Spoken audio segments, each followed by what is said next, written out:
Cuba lagi.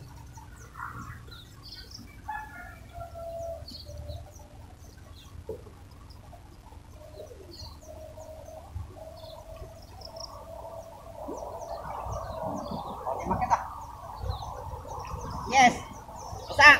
Akhirnya. Jadi yang sebelum kita balik. Jadi puas hati lah. Masak. Uyu yang agak besar. Cantik terbaik.